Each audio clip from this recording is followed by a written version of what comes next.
everyone, I'm Jamie and I want to talk to you today about turkey hunting. Now with turkey season coming up, I want to discuss some of the basic terminology of wild turkeys.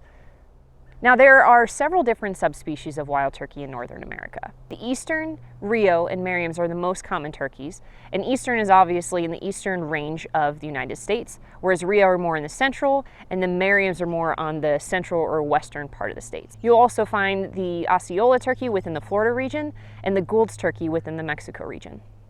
Now where we're at in Nebraska, we actually have a hybrid bird as well, and that's a blend between the Rio and Merriam subspecies. The average life expectancy of wild turkeys ranges from about 3 to 4 years. Now the main factors to contribute to that life expectancy is disease, predation, and loss of habitat. Now predator hunting is a huge way to help manage turkeys, as well as hunting obviously, but overall predation, disease, and loss of habitat are the main contributors to a wild turkey's life expectancy. Now a female wild turkey is named a hen, whereas a male wild turkey is named a Jake and a Tom. And the difference between a Jake and the Tom is actually the Tom is more of a mature bird. And a way that you can tell the difference between a Jake and a Tom are the features of the beard as well as the fan. So I'll show you some features of a male turkey, and this is actually an Avian X LCD quarter strut Jake. Now you'll notice on this decoy, there's this fur hair looking thing, and this is the beard. Now male turkeys will have a beard, and they will also have big wattles like this. So wattles, and this weird looking piece on the nose of this guy is actually the snood. And those features are very known to males. But the difference between a Jake and a Tom would be the length of this beard, as well as when a male bird were to fan out, as they call it, or strut.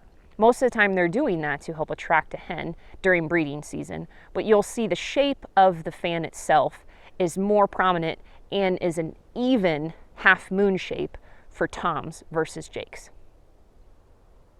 A Tom and Jake will strut to try and attract a female. Now, on a rare occasion, hens will actually strut as well, but that is more behavior that is aggressive and more where they feel like they're threatened. Now, I want to talk real quick about the behavior of wild turkeys throughout the year. So springtime is their breeding season, and that is actually when hunting season occurs as well. Through that March and April timeframe is when breeding season occurs, and at the end of April through May is actually when the hens will lay their eggs. Around that early June timeframe then, the eggs will hatch and poults, which are young wild turkeys, will then emerge. And their core purpose is to obviously survive. So the rest of the year, in the late summer into fall timeframe, the birds will flock together and actually focus on feeding to help them get through the winter. Now in that late winter time, the birds will actually flock together in families or groups, and as we start to get into spring again, those groups will break off and the core focus will be for the males to breed the hens. Now before you go out turkey hunting, I suggest that you practice a lot. Now because turkeys are such strong animals and they're also very small animals, it is important that you take the time to shoot some arrows or take the time to sight in your bow.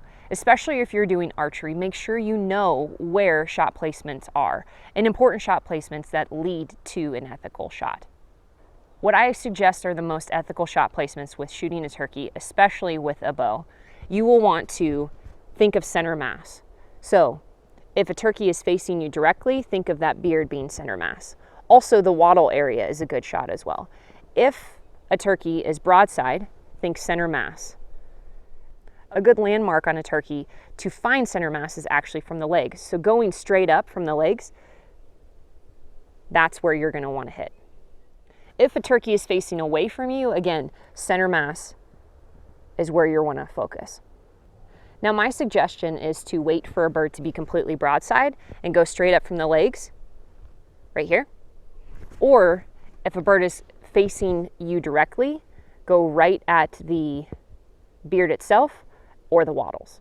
Now if you're shooting a shotgun, the most ethical shot for a bird is within the wattles or within the head region. Now before you go turkey hunting, make sure that you are an ethical hunter. What I mean by that is you've done your due diligence, you've practiced, you've had a hunter safety course. And if you need help finding your tags or proper licensing, please reach out to me. I can help you every step of the way. For more educational content, subscribe to my YouTube channel and follow me on Facebook and Instagram. Check out more information, including blog posts and product recommendations, at solitudeboulevard.com.